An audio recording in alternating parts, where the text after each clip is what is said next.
Miss Risa Villanueva. In the name of the Father, the Son, and the Holy Spirit, amen. O Lord, our Almighty God, please guide us in our everyday living, and also today, we wish to have more learnings and more talent that we share everyone. In the name of the Father, the Son, and the Holy Spirit, amen. I am going to call your names. Say present if you're here. Arevalo Eileen. Present. Villanueva Risa. Present, ma'am. Rolando Alboro. Present. Okay, since we're all here, we are going to proceed our topic, the verb tense. What comes into your mind when we say verb? An action word. How about you, Rolando? Why are you using your phone while we are in class? Can you please stand up and say what comes into your mind when you say verb? Verb is action word. Verb is an action. So we have a pre-assessment right here. Can you please read, Rolando, the number one? Do you know what verb tense means? What's your answer? Just knowing through your advanced knowledge. I have a little idea. How about you, Eileen? Same answer. I have. This number two. Can you please read and answer? Can you name at least one verb tense? Perfect. You name any verbs? Or Yes, just one. just once. Can you say it? Words by an action words. Like run. Okay, number three, Lisa. When do you use different tenses? Okay, I sometimes get it right. okay, very good. Four, Rolando. Is it? Look at this sentence. She walks on his own. What else is the verb? What's the word? I think I know, but not sure. Not sure. Then I'm gonna tell you the word. The word is walks. Okay, number five, Risa. Have you ever mixed up verb tenses when speaking or writing? Sometimes. Okay, me too. Sometimes.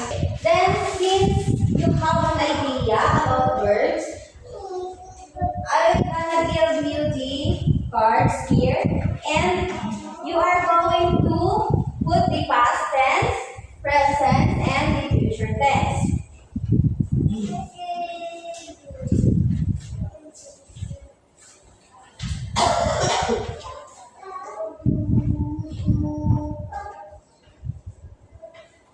Okay, are you ready? Yes, ma'am.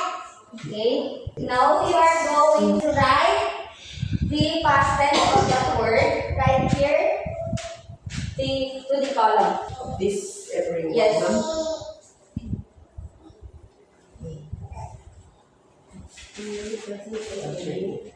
Say, Past tense, present tense, and the future tense.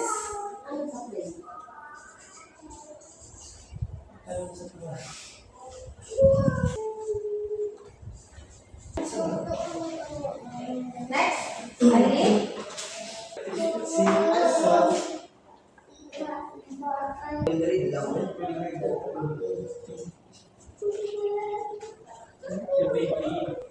Okay, next, Rolando. Taking my marker.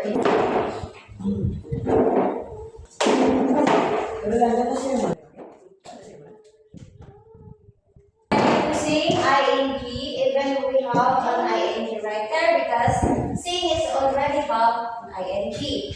Okay, we'll sing, we will use will because it's will going to happen. Yes. Okay, but this one will is ing, not. We have an example again right here. Past is done with ed. Yes. We will use ed If it's past tense. if it is past tense or was. Dancing if the representative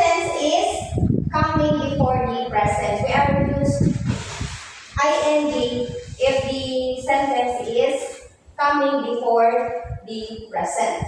Okay, present of dance is dances or is dancing. In the future, it will be will dance or will be dancing. Okay, we are going to have another activity. Okay, depende sa akin. Yes. You are going to write your own daily chores. Like in your home, when you are brushing. This is the example. I brushed my teeth before 7 a.m. yesterday. So we use ED because it is happened yesterday. So you are all going to write like this for your activity. And the present tense is I am brushing my teeth right now. Right now. So we are using ing. It is happening right now. And then future, I will brush my teeth before bedtime. Okay? Are you going to write your own daily activity in your home? Like on the example. Last week. Just one activity on your home using past tense, present tense, and future tense. Just like today's example. Just one activity. 1 to 5. No, just One activity using past tense, present tense, and future tense. Like you are washing or brushing or cooking, like that. Okay. Are you done? Yes, ma'am. Not yet, ma'am. Okay.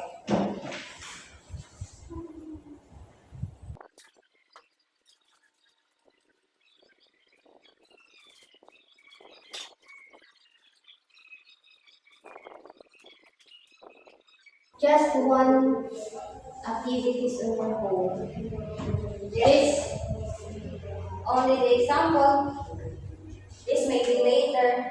Don't copy this one. When you're done, pass your paper here, and I'm gonna check the papers on our phone. There is no right and wrong answer. Okay.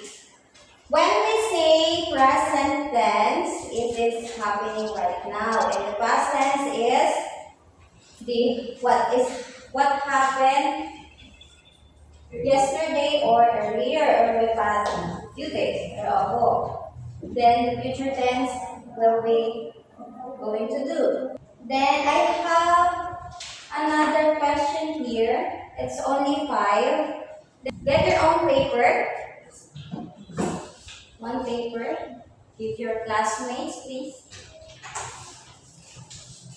Are you already learned what is past tense and future tense? Yes, ma'am. Okay. I have a questions here. And there's a choices from A to D. You're going to choose what is right and put your answer on your paper. Don't copy all this one, all of this, just your answer only. Okay? You have 3 minutes for that questions.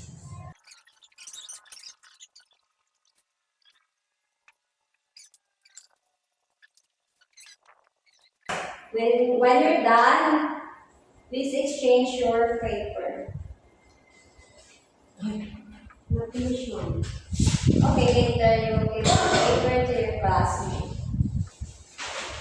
You have a time. Okay, Lisa, can you please get the newspaper? Okay, number 1, who want to answer? Ma'am. Okay, Eileen, come here. And write your answer. Letter lang, ma'am. Yes.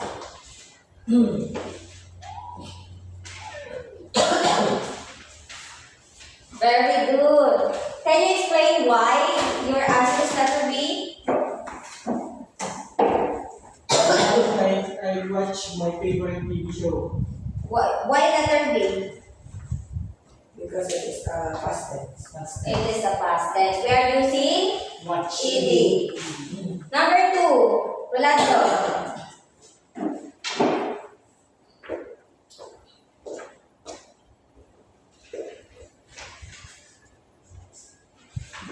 Wrong. Letter C Is doing. Yes. is doing. Why Because it is present. is it present? We are going to use ing. Number 3, Lisa. By next Saturday, we will have finished. This letter D. Dito. Why? Because it is future. It is future. We are going to use will. Number 4, Aileen. She.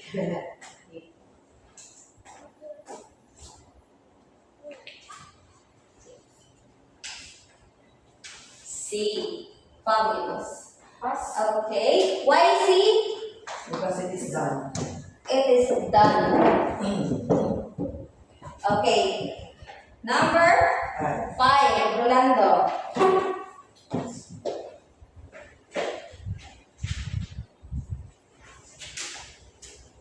Letter B. No. Letter A. Letter? A. No. Letter A. C. Why? Playing soccer in the park. When the rain started, the playing soccer in the park. Present. Yes, that's it. Present. I'm sorry. Nung nag-start ang ulan, kami ay naglaro na ng soccer. So, can you please pass your paper forward? Who got perfect? No, I get 4. Get 4. But it's okay. Because it is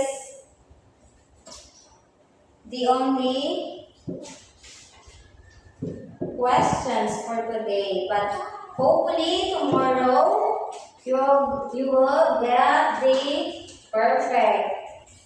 It's okay to have a wrong answer.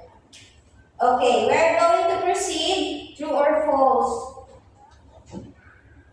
True or false? The present tense connect the past action to the present. Is it true or false? True. True? Yes. True. Very good. Why you know that? Connected to each other. Each other. And then, number 2. Can you read, Lisa? They will be singing at the concert uses future simple tense. True or false? They will be singing at the concert True. uses future simple tense. They will True. be That's singing. nice. NLIABC. True. False. That is future progressive. Because it will be singing, it means they are always doing the singing and the concert. So it is with future, but they are always doing singing, like everything like that. So the number 3 is come here. Stand up. Read it. Regular past tense means just writing and A or B. True or false? True. True. Very good. Number 4. Read, Ateresa. It's always wrong to change tenses in farther. Is it wrong or is it true or false? False. False. Very good. Number 5. Eileen. I am eating breakfast as an example of present perfect tense. Is it an example? True or false? True. Very good. Since you already know what is past tense and future tense, we are going to write about something you will do tomorrow. You are going to write on your paper what you are doing tomorrow. You're going to write the sentence. Listen carefully, Riza, Rolando, Isomay. Circle your verb and then what tenses you will use. Okay? That is a 3 sentences. You're going to write your sentences, then you're going to circle the verb, and then what the tense you will use. Okay? Are you listening? Yes, ma'am. Yes, ma'am.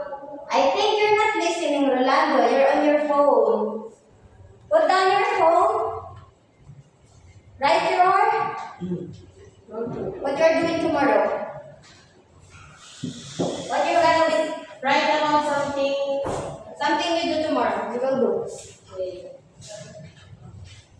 If you're going to do something, you're always using verb because the verb is an action word. So you're going to circle the action word and then the tenses. But what the tenses you will use? Ah. Okay. Three sentences. Yes, just 3 sentences.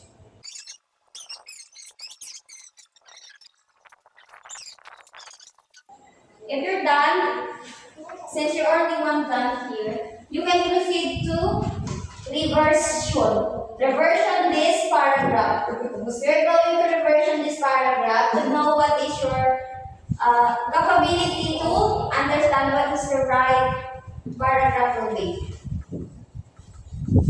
If you're done, so you can proceed to the next one.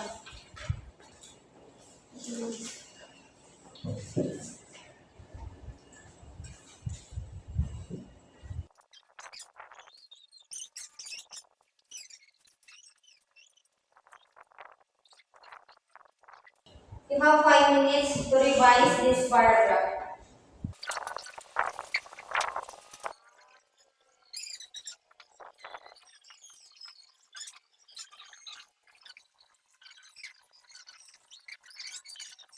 Okay, Riza, can you please stand up and Yes, ma'am. read the right answer? The only first sentence. Yes. Last week, I went to the library to borrow a book about space. Very good. How about Arevalo, Eileen?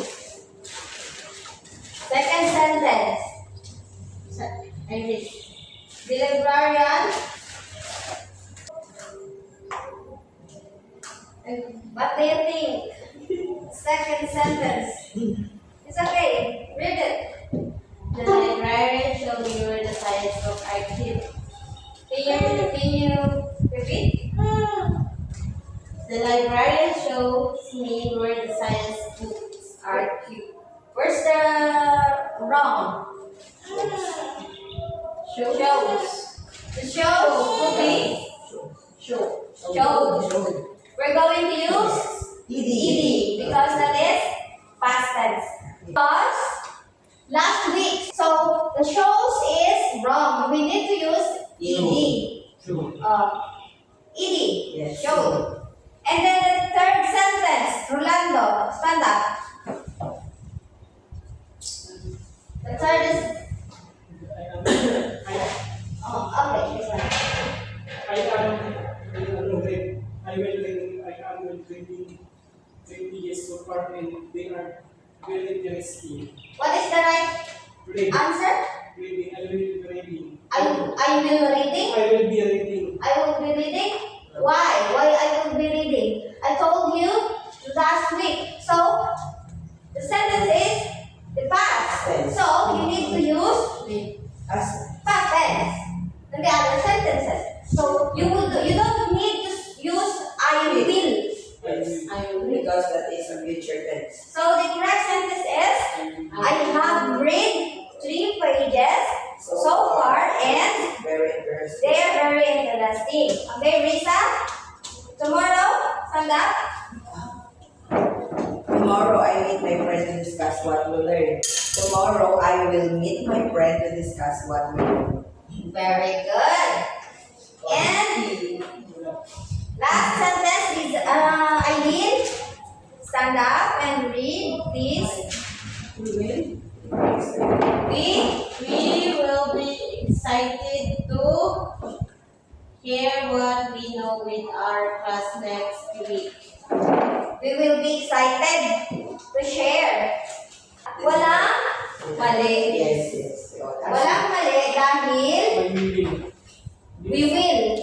We will be excited. Okay? Thank you for today's class. Thank you for your cooperation and you may dismiss. Thank you, ma'am. Thank you.